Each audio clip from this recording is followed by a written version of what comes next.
Hi, welcome to Pennsylvania Newsmakers, and as always, thanks for watching. Well, the economy and health care, our panel of experts will analyze Pennsylvania government and politics in depth and in detail, and it all starts right now. This is Pennsylvania Newsmakers, a fast-paced, unrehearsed weekly discussion with and about the leaders who shape your world. And now, here's your host, Terry Madonna. Hi, welcome back to the program. Well, we're in January and we're looking at a new year. We've got the economy and healthcare, probably the two most important domestic issues. Joining me for a discussion of some of the important topics, sitting across from me is what's your name? Gene Barr. He's the VP for Government and Public Affairs with the Pennsylvania Chamber of Commerce. He likes to be called the Chamber guy. Isn't that what we talk about all the time?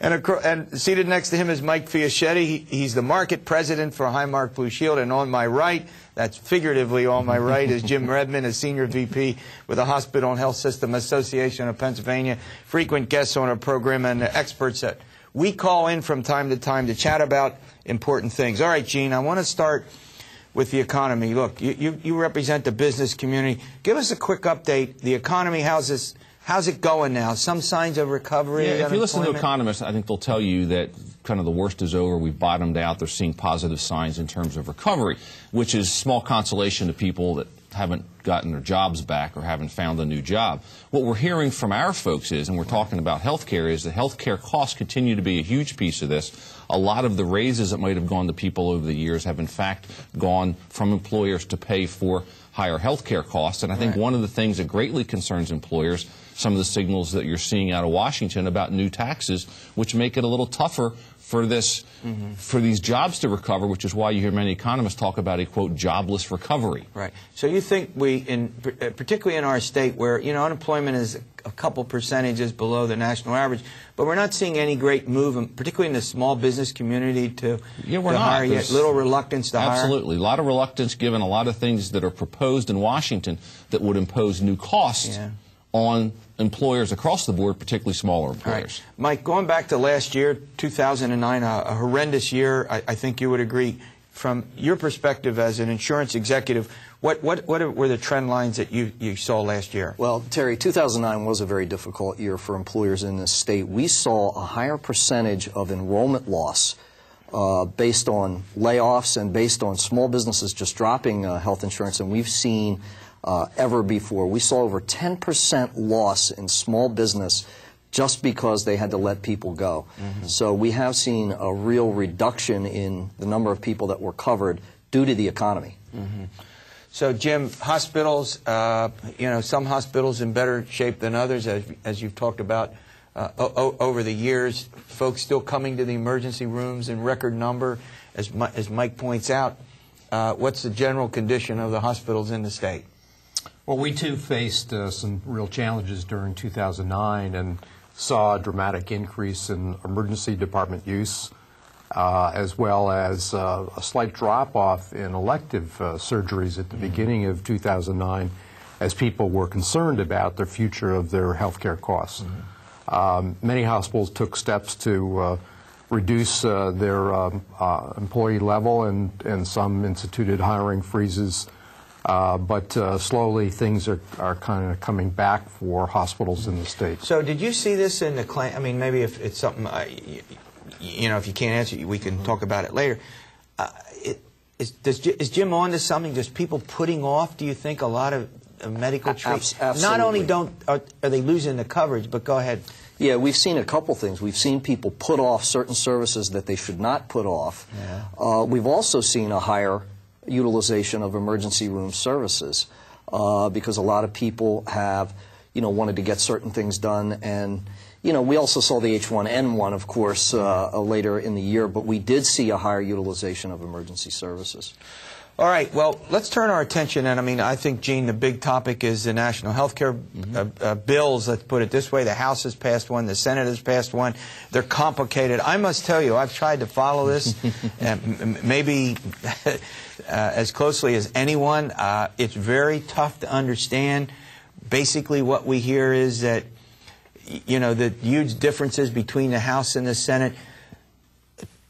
Give us just a brief overview of what you think are the are the strengths and the weaknesses of the proposals right now? Okay. Well, first off, I don't know of anyone who doesn't support health care reform. We've got significant problems with what we see in both the House and the Senate pieces.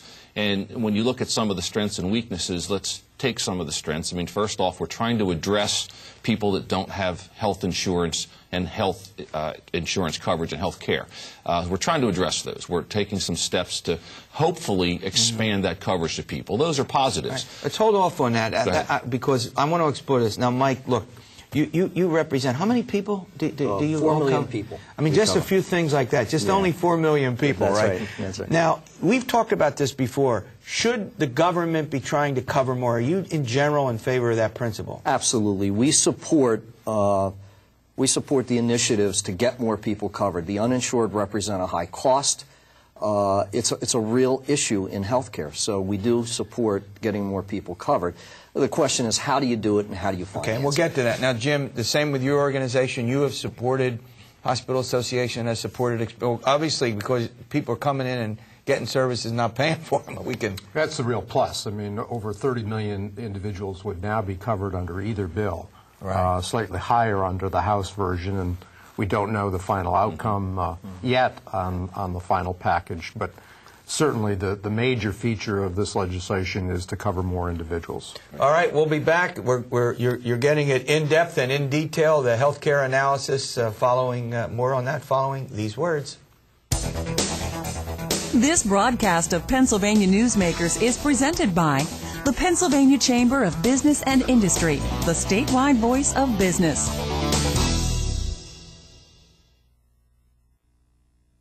This broadcast of Pennsylvania Newsmakers is presented by PAConstructionJobs.com. For more information about rewarding careers in the highway construction industry, visit PAConstructionJobs.com. And by the Pennsylvania Manufacturers Association. Business in Pennsylvania is our business. Hi, welcome back to the program. We're doing health care. This is an important subject. Huge debate going on in Congress.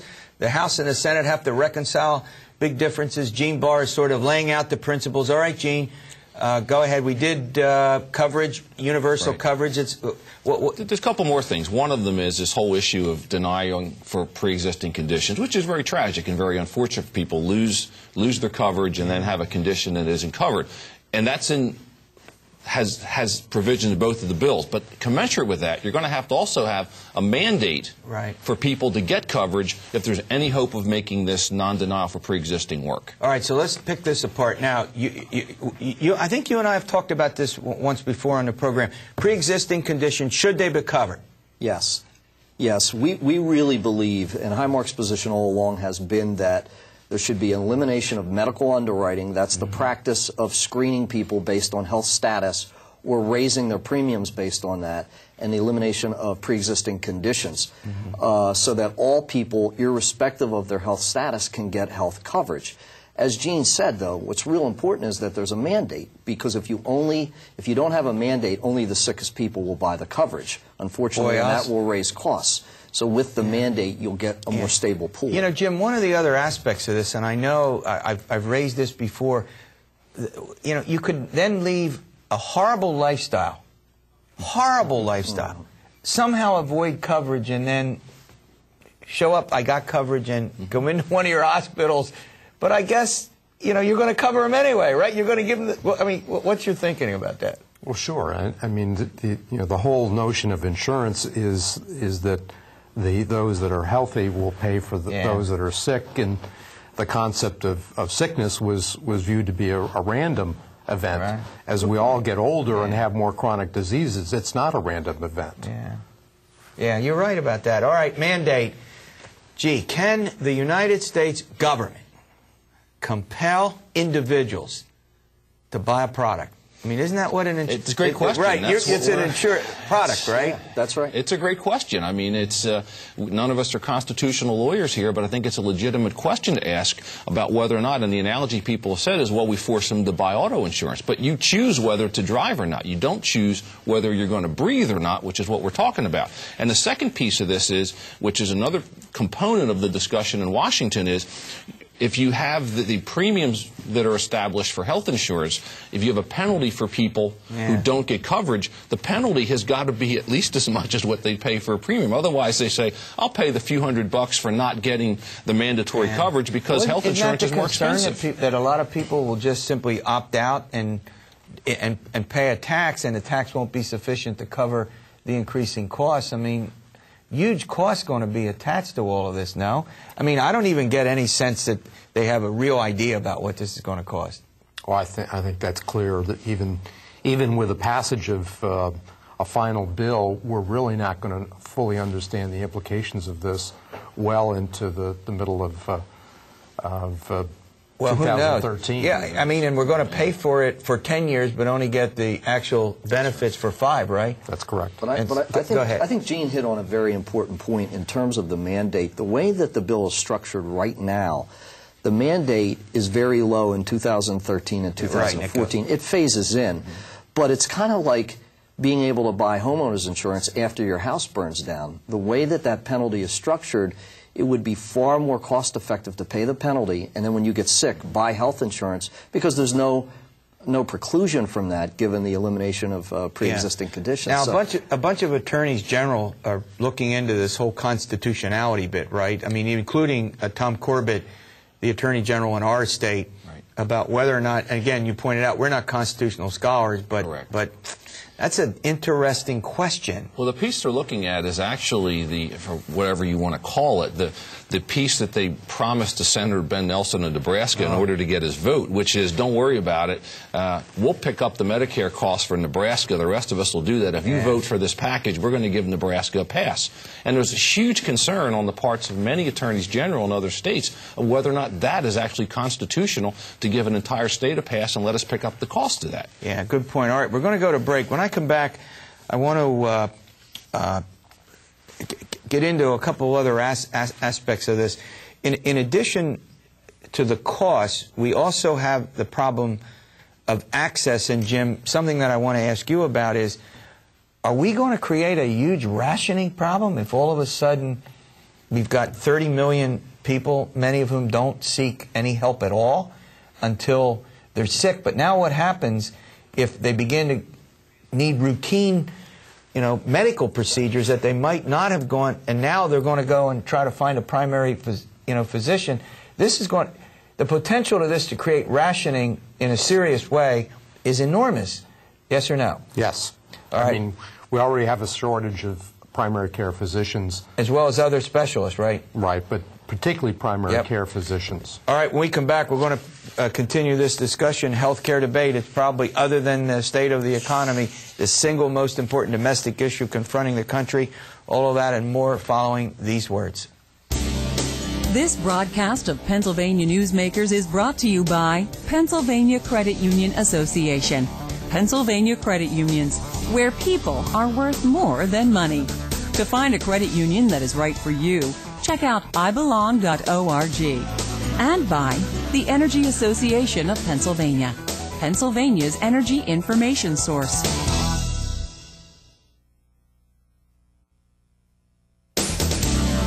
This broadcast of Pennsylvania Newsmakers is presented by the State System of Higher Education. 14 state-owned universities. The state system is the largest provider of higher education in Pennsylvania.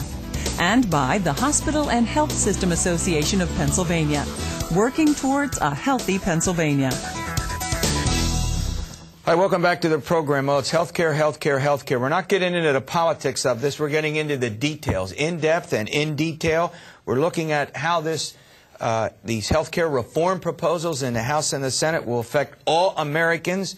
Jim Redmond, I want to come back to you about this business of rationing. 30 million people will now get coverage, it looks like, at least under the Senate bill. We'll see what they finally do. Rationing, how is this something that we should be concerned about? Well, let's look at the phenomenon of increasing insurance coverage. We have the Massachusetts experience, where Massachusetts went to an individual mandate and greatly expanded the amount of insurance coverage in that state, but it increased the demand for care, and people have trouble accessing physicians. Some have said months and months and months just to get in to see a primary care physician. Is that conceivable? That's correct. And here we have a primary care... Well, one of the reasons that we see an increased use of emergency departments is that it's the last resort that people have to go. They don't have a family physician or an internist or a pediatrician to go to. And we face severe shortages in those particular specialties. All right, Gene, cost. And who's going to pay for it? Gene and Mike. I'll start with you, Gene. $871 billion in the Senate. By the way, I'm a little skeptical. As I pointed out earlier, we've got all, they never get these projections right. Go ahead. Well, and, also, we're also hearing that Congressional Budget Office has admitted they made a mistake in one of the originals and they double counted something that's going to be more expensive. We're going to pay for it. There's huge taxes on business, which, to go back to our issue about this concern about job creation, has a huge hit there. This also does not, people have heard the term bending the cost curve. Yeah. In our view, this does very little in terms of bending that cost curve down. One of the reasons, which I think we all support, there's nothing here on legal reform which leads to the practice of defensive medicine among healthcare practitioners. If we can find health practitioners to see. Absolutely. If we can find them to see. Howard Dean, who is head of the Democrat National Committee, admitted on an audio that we didn't do it. It wasn't done because they didn't want to take off the trial bar. He admitted it freely. Yeah. So that's not there. So there really is very little, to be quite blunt, containment for health care costs. Look, as an insurance company, you're going to face the problem that costs are just going to get passed along. Everybody's going to try to pass the cost. That's what you would expect to happen. What's the dynamic at work here? Well, there's a few immediate problems, Terry. First of all, with the legislation, there will be immediate taxes levied on health insurers, on medical device makers, on the pharmaceutical companies. That's all going to have to get baked in immediately. So businesses are going to see immediately probably anywhere from a 2 to 3% increase in their premiums just for these taxes. But then even further, there's the hidden taxes. The legislation calls for systemic cuts to providers, particularly to hospitals, for Medicare. Well, when you cut Medicare reimbursement, that tends to get cost shifted to the private payers. So that's going to be one of the hidden taxes that you see. The other concern we have is the reduction that's proposed to Medicare Advantage plans. The seniors have really taken... we have a lot of you out there who buy those plans, am I right? That's right. They're very popular among seniors, particularly here in Pennsylvania, because they're comprehensive benefits and they're easier to use. You don't have the donut holes in the prescription drugs. The problem is if they cut the payments to health insurance companies for Medicare Advantage plans, those costs are going to have to be passed along to the seniors in the forms of higher premiums. So we're going to see, initially, we're going to see higher premiums all across the board. We don't know long term if they're going to be offset by cost savings. All right, we're going to go to break. You agree with that? Yeah, absolutely. You agree with that? Yes. All right, we'll be back. Our healthcare experts, I'll tell you, we're getting into the detail of this. This is great stuff. Stay with us. One more segment. Back in a moment. This broadcast of Pennsylvania Newsmakers is presented by Highmark Blue Shield, changing the way health plans work for business with a variety of plan options for employers and more choices for employees. Information is available at highmark.com. Have a greater hand in your company's health. And by the Pennsylvania Healthcare Association, the future of long-term care.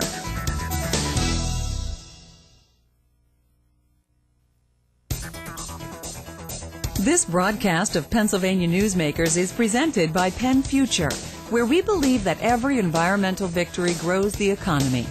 And by the Pennsylvania Cyber Charter School, bringing educational innovation and freedom to the children of Pennsylvania.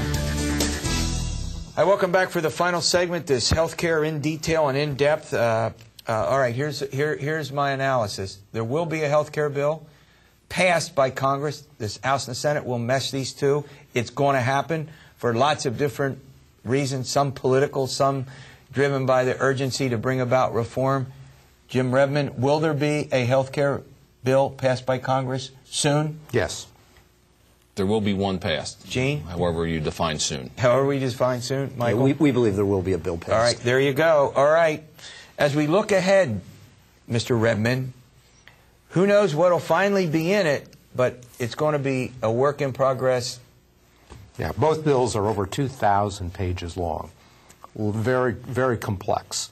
And I think Congress is going to be facing this issue for the next decade or two in terms of trying to fix it and modify it as we move forward. Gene, looking ahead, crystal ball, what's going to be the biggest problem with it? Biggest problem is going to be the cost. I mean, you've heard Mike talk about the fact we're going to see the cost increases before we see any benefits that might be there in this package, and we know that this is already unpopular with the people. They view this as a government takeover of health care without doing cost containment. So I think there's going to be huge political problems with that. All right, from your point of view? I agree cost is the biggest issue and that it is going to be a work in progress. So we are hoping that we continue to see some further initiatives around quality, payment for quality, around real health care reforms as time goes on, because if cost is going to be the biggest issue, the only way to get to cost is to really reform the health care system, not just the coverage part of it. Yeah, but they're not doing that. I mean, is that what the bill really does, or is it just trying to include a lot? I mean, we all agree on the desirability of including people. Everybody is for that, so it's not like we're cavemen somewhere saying... No, but our view always has been that what you've got to do is really reform the system, drive down costs, again, bend that cost curve, hate using that cliche, but people tend to understand that, and then work on how you do the rest of it. And unfortunately, we're throwing people into the system without really addressing fundamentally up front the entire cost issue. And I think that's going to come back to haunt people. All right, Jim, final question to you. If it passes, it's going to be a huge issue politically for the balance of the year, correct? I mean, the politicians are going to be debated, the lobbyists are going to be debating it, but nothing starts. Maybe the taxes will start, but not a benefit in sight. Well, that was done deliberately. 2010 is a major election year, and we'll see this play out, I'm sure, in many elections across the nation. Yeah. On the issue of no payment, it will begin to pay for it now, but no benefits. Is that going to roil the American people, do you think? I think there's going to be problems with that. And again, I think there are things that our organizations and others could agree on would truly be reform that we could enact next year and move towards helping to control costs. Unfortunately, many of those aren't part of it, and we're in many ways exacerbating the problems of cost here. Yeah, in about 15 seconds. Is your organization preparing for this change? We are preparing, we're planning, and we're going to be ready. All right, good.